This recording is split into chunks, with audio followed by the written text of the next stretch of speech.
On your HK7200 series cash register, I'm going to show you how to turn your percent keys, function keys, into discount keys.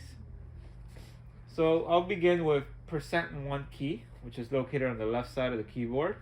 And this %1 key, I want to turn it into a dollar discount key. So let's go to P mode or program mode, go to function key, which is 3, go to function key once again, which is 1, and this time I'm going to enter %1. This screen will give you all the options you need to program it as a dollar discount, and the first thing you would do is go to option 2, and it shows you amount Y %N, meaning amount would be dollar values. So that's what I want to do, and I want to make this into a yes. So I'm going to hit cash, go up, and make this yes. You're going to go down to key option 6, which says open or preset. By default, these will say N.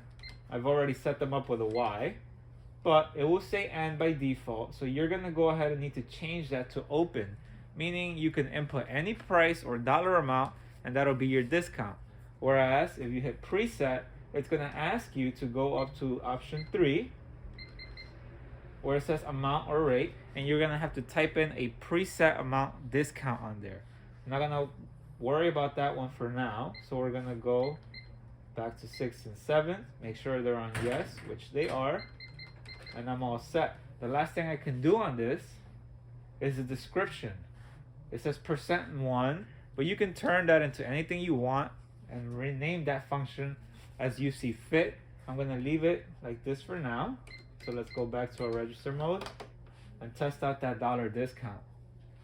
So $10 on a non-taxable POU, and I want to deduct $2 from this sale. So we're going to hit subtotal. I'm going to type in $2 and hit the %1 key. And as you can see, it's going to deduct $2 from your transaction. Hit subtotal, so your customer now owes $8.